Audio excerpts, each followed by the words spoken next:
आज आपके सामने आने का एक बहुत गंभीर मसला है।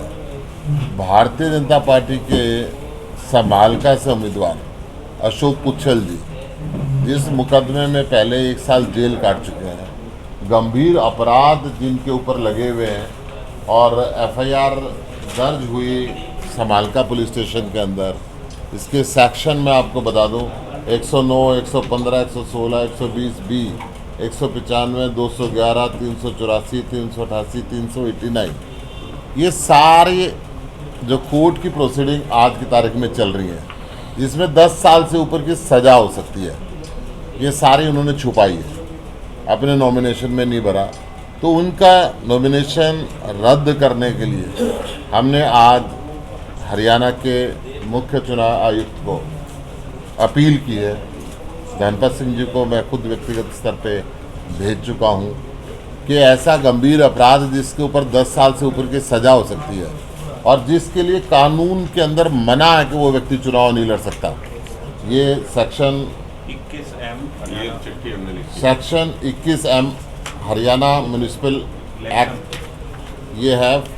Further section 21M of Haryana municipal election rule 1978 clearly disqualify any person from contesting the municipal election for president and member who has been convicted, number 1, or charge have been framed against him by a court in a criminal case for an offence punishable with imprisonment for not less than 10 years।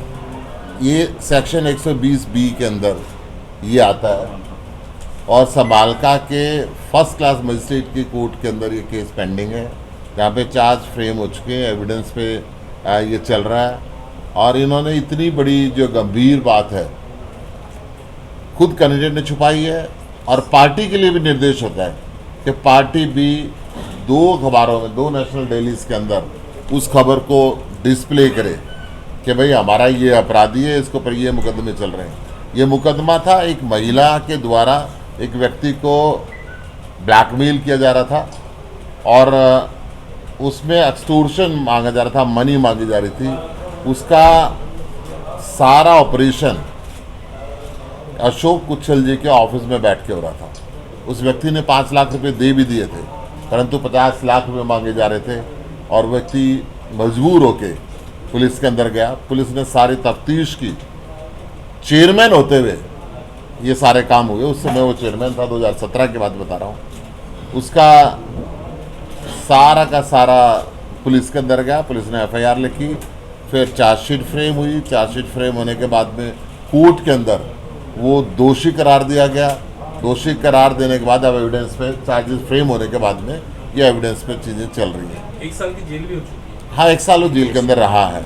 10 साल का प्रावधान है इसके अंदर और municipal बाइलास के हिसाब से वो चुनाव नहीं लड़ सकता।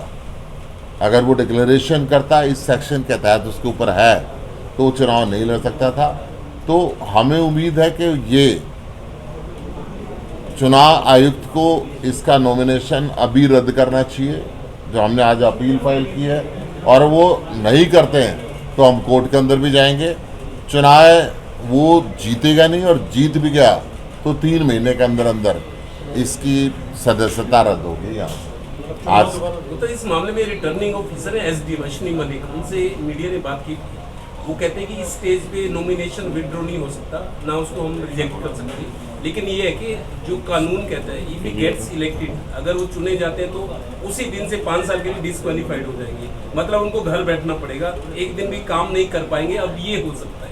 हमारा इस पे बहुत गंभीर आरोप खट्टर सरकार पे और प्रशासन पे भी है, क्योंकि ये लोकल कोर्ट में मामला चल रहा है, समालका कोर्ट में मामला है। चूंकि एफआईआर दर्ज लोकली हुई है, यहाँ पर हुई है, तो ऐसा पॉसिबल नहीं है कि लोकल प्रशासन के संज्ञान में ये सारी चीज़ें ना हो।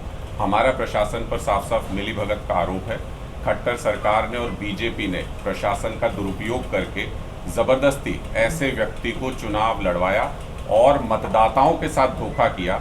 जब आपको पता है कि वो चुन कर के एक दिन भी काम नहीं कर सकता है, जब आपको पता है कि वो ऐसी धाराओं में जेल में रह चुके हैं कि चुनाव नहीं लड़ सकते हैं, उसके बावजूद उनके नॉमिनेशन को एक्सेप्ट करना, भरवाया जाना और उसके बावजूद ये कहना कि उनको पहले डिस्क्वालीफाई अब नहीं किया जा सकता क्योंकि प्रोसेस ऐसा कहता है।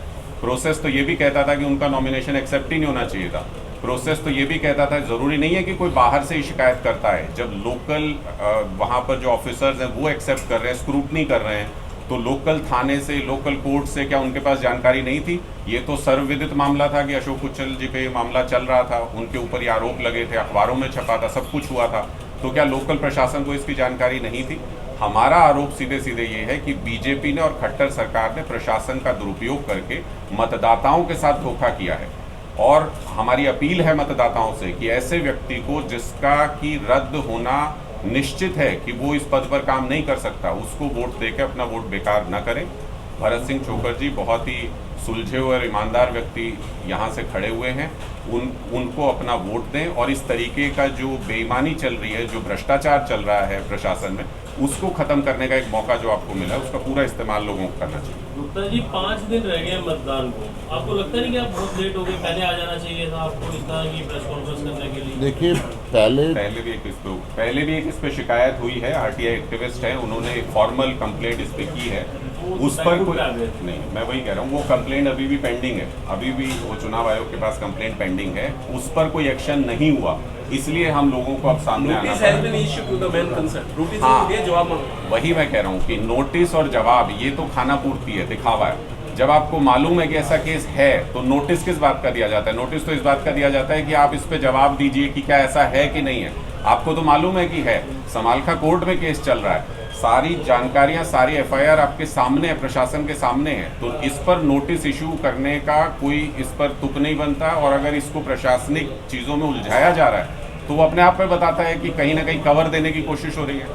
अगर आपके पास कोर्ट जाने की बात करें तो अभी टाइम है कोर्ट जाने का, आजकल में ही होगा इस सब? नहीं, हम तो कोर्ट में फाइल कर ही रहे हैं, और अगर आजकल में नहीं होगा तो ये तो तय है, आपने भी बता दिया कि प्रशासनिक अधिकारी भी कह रहे हैं, और लोगों की जानकारी में भी ये बात आनी चाहिए कि इस व्यक्ति का अगर चुना भी जाएगा तो ये व्यक्ति काम नहीं कर सकते इस पद पे, इनको हटना लाजमी है।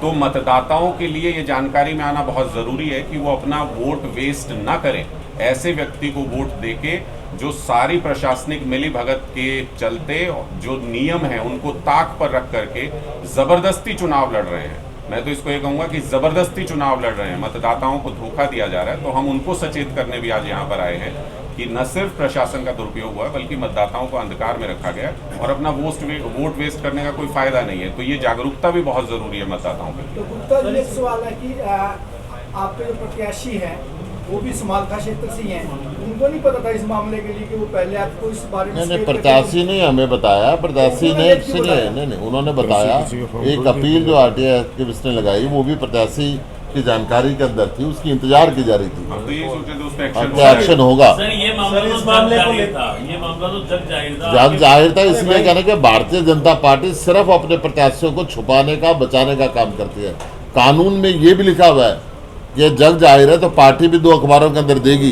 क्यों पार्टी ने नहीं दिया? कैंडिडेट ने छुपाया तो पार्टी क्यों छुपाती है? सर मेरा आपसे प्रश्न ये है कि ये मामला आपके संज्ञान में आया, इस मामले को लेकर लगातार प्रेस कॉन्फ्रेंस की होगी, आप लोग इसके अंदर हाई कोर्ट में रिट डाल सकते हैं क्योंकि 420 भी बनता है, तो उस मामले में अब आप लोग क्या कर रहे हैं ये बता दीजिए और क्या मामला दर्ज करवाएं? हमने मुख्य चुनाव आयुक्त को शिकायत की है, 1-2 दिन के अंदर वो एक्शन नहीं लेते तो डेफिनेटली हम कोर्ट के अंदर जाएंगे। देखिए इसमें क्या है कि इसमें कुछ जांच के लिए रह नहीं गया, हमने हमारी इस कंप्लेंट के साथ सारे दस्तावेज, एफआईआर की कॉपी की हम वेट कर रहे थे जो कि हमें अभी मिल गई है, एफआईआर की कॉपी के साथ और जो जितने कानून में प्रावधान है उसके जितनी सुप्रीम कोर्ट की जजमेंट्स है इससे रिलेटेड हमने वो सब उसमें लगा दिए हमारी कंप्लेंट में, तो जांच के लिए कुछ बचा नहीं है। और हमने जो अशोक उच्छल जी ने अपना एफिडेविट फाइल किया था उसकी भी कॉपी लगा दी है, तो सब कुछ जग जाहिर है और सब कुछ दस्तावेज में है, कुछ अब जांच के लिए बचा नहीं है। तो हमें चुनाव आयोग से हमने जो ये कंप्लेंट लगाई है इस एक्सपेक्टेशन के साथ लगाई है कि जल्दी ही इस हमारी कंप्लेंट पर कार्रवाई होगी और उनका चुनाव आज या कल में चुनाव आयोग रद्द करेगा, और अगर चुनाव आयोग रद्द नहीं करता तो हम इलेक्शन पिटीशन के जरिए हाई कोर्ट जाएंगे और हमें उम्मीद है कि हाई कोर्ट से हमें न्याय मिलेगा और जनता को, मतदाता को भी जो एक उसका राइट है ये जानने का कि जो उम्मीदवार चुनाव लड़ रहा है उसके खिलाफ किस तरीके के आपराधिक मामले हैं अगर वो नहीं देता तो माननीय उच्चतम न्यायालय ने ये भी बार बार कहा है पिछले कुछ समय में जो जजमेंट्स आई हैं कि ये freedom of speech and expression जो कि कॉन्स्टिट्यूशन ऑफ इंडिया में एक मतदाता का अधिकार है उसका उल्लंघन करता है वो उम्मीदवार। हरियाणा में तो इलेक्शन कमिश्नर की पोस्ट है, चीफ इलेक्शन कमिश्नर दिल्ली बैठती है, सेंट्रल गवर्नमेंट। आपने सीईसी में शिकायत की है? हमने दिल्ली भी करी है और यहाँ जो हमारा यहाँ election commission chief election commissioner दोनों में दोनों करी जगह की है। वहाँ पर भी दिल्ली में भी करी है, chief election commissioner of India को भी, और जो पंचकुला में हमारे धनपत सिंह हैं, धनपत सिंह जी हैं स्टेट के जो इलेक्शन कमिश्नर हैं, हाँ जी, उनको भी करी है। आप लोग इसकी तय में गए हैं, पीछे गए हैं कि ये जो मामला हुआ इसके ऊपर क्यों दर्ज हुआ? मैंने संजय बेनीवाल जो दूसरा है इसमें 376 का मामला उसके ऊपर भी दर्ज था, और 376 के मामले के बाद ये महिला आई और पुच्छल उसकी सेटिंग में आया, ये उसमें जाके फंसा। संजय बेनीवाल के खिलाफ कोई भी नहीं बोला, उनके ऊपर कब्जे के ऊपर भी कई आरोप लगे हुए हैं, रेलवे रोड पे भी कई कब्जे की दुकान है उनका वो कर रहा है। 376 जैसा गंभीर मामला भी उसके ऊपर उसने भी छुपाया है। देखिए, हम तो उस व्यक्ति के बारे में बात कर रहे हैं जो पब्लिक लाइफ में चुनाव लड़ने के लिए आया और चुनाव के नियमों वो चुनाव ही लड़ रहा है, मैं वही कह रहा हूँ, जो पब्लिक लाइफ में चुनाव लड़ने के लिए आए उनकी FIRs की कॉपी हमारे पास मौजूद है, और उन्होंने ये डिक्लेयर नहीं किया, आपने चुनाव का जो उन्होंने पर्चा भरा उसमें डिक्लेयर नहीं किया। हमारा मैं यही कह रहा हूँ, तो उनके खिलाफ भी कार्रवाई होनी चाहिए, तो उनके खिलाफ भी कार्रवाई होनी चाहिए। मेरा कहना सिर्फ इतना है कि अगर इस तरह की जानकारी छुपाई गई, जैसे हमारे किसी कैंडिडेट पर अगर मामूली FIR भी है, किसी प्रदर्शन की FIR भी है, तो हमने वो जानकारी बाकायदा अखबारों में पब्लिश की है, और हमने वो जानकारी कैंडिडेट की तरफ से भी पब्लिश हुई है, पार्टी की तरफ से भी पब्लिश हुई है। तो अगर मतदाता को जानने का अधिकार है कि वो किस कैंडिडेट को वोट देने जा रहा है, तो उसको ये जानने का भी अधिकार है कि यहाँ समालखा में जिस कैंडिडेट को वो वोट देने की सोच रहे हैं या उनके सामने एक ऑप्शन के रूप में वो उम्मीदवार मौजूद है, वो इस पद के लिए चुनाव लड़ ही नहीं सकता। तो ये जानने का भी मतदाता को अधिकार है। तो आप सब लोगों से, आप राजनीतिक आदमी है, कल बीजेपी ने मैनिफेस्टो जारी किए, गली मोहल्ले के चुनाव है, मेरे को लगता नहीं कोई नेशनल लेवल की पार्टी मैनिफेस्टो जारी करके, लगता है ये अंडर प्रेशर। क्या इनका मैनिफेस्टो काम कर रहा है? सारा पैसा खा ही जाते हैं। 200 करोड़ रुपए का बिना काम किए हुए बिल पास करके पेमेंट कर देते हैं, और ठेकेदार को जब आम आदमी पार्टी चिल्लाती है, धरने प्रदर्शन करती है, ठेकेदार को गिरफ्तार करते हैं। फिर हम ये कहते हैं साहब मगरमच्छों को तो करो, छोटी मछली का क्या है? जिन नेताओं ने और अफसरों ने मिलकर पैसा खाया है, फिर एक चीफ इंजीनियर को गिरफ्तार करते हैं। नेता को आज तक नहीं किया। भारतीय जनता पार्टी अपने नेताओं को छुपा के रखती है, बचा के रखती है, चाहे इनके ऊपर हत्या के मुकदमे हो, चाहे इनके ऊपर एक्सटोर्शन के मुकदमे हो। समालखा के अंदर देखा एक्सटोर्शन का मुकदमा है, छुपा रही है, ना खुद अखबार में दे रही है, ना एफिडेविट के अंदर आ रहा है। घोषणा पत्र जारी करना ही शायद कहीं डाइवर्ट करने की बात है, ध्यान के अंडर प्रेशर चल रहे हैं, प्रेशर में तो है ही। बीजेपी प्रेशर में है, परंतु बीजेपी इसके लिए घोषणा पत्र जारी भी नहीं होना चाहिए था। जारी कर भी दिया तो आज तक इन्होंने कोई घोषणा पूरी करी है क्या? जुमले की घोषणा होती है इनकी, तो इलेक्शन के जुमले थे, फिर कह देंगे। गुप्ता जी, भरत सिंह छोकर के ऊपर भी कई मुकदमे दर्ज हैं, क्या उन्होंने आपने इस तरह की अखबार में पब्लिश कराया है? सब कुछ अखबार में पब्लिश करवाया है? हाँ जी, बाकायदा उनके डिक्लेयर भी है। जो भी मामला अगर उन पे दर्ज है तो वो इलेक्शन का जो उन्होंने फॉर्म भरा है उसमें डिक्लेयर्ड है, और जो भी फॉर्मेलिटीज है वो सारी हमने पूरी की। आपसे मारपीट का मामला था, बाकी कैंडिडेट से कैसे बेहतर है, उसको कैसे डिस्क्राइब करेंगे? आपके यहाँ तो काम कर चुके हैं, आप लोगों को तो पता है कि बाकियों से तो बिल्कुल अलग है। नहीं, लोगों को तो आपको पता था। तो वो देखिए, ईमानदार छवि है उनकी, उनका हमेशा से उनकी लड़ाई, मुझे जितना मालूम है उनका पॉलिटिकल बैकग्राउंड, उनकी लड़ाई हमेशा ये रही कि प्रशासन में अगर कोई खामियां हैं तो उसके साथ वो सेटल करके नहीं चल सकते। और ऐसा एक ईमानदार छवि का व्यक्ति हमारी पार्टी में इसी तरह के लोगों का एक संगठन इस तरह का बना है जो बेईमानी से लड़ाई लड़ने की कोशिश कर रहे हैं। तो ऐसा एक ईमानदार व्यक्ति आपके बीच में चुनाव लड़ रहा है, उनके पास हो सकता है कि वो उस तरीके से संसाधन का इस्तेमाल नहीं करते हैं चुनाव में।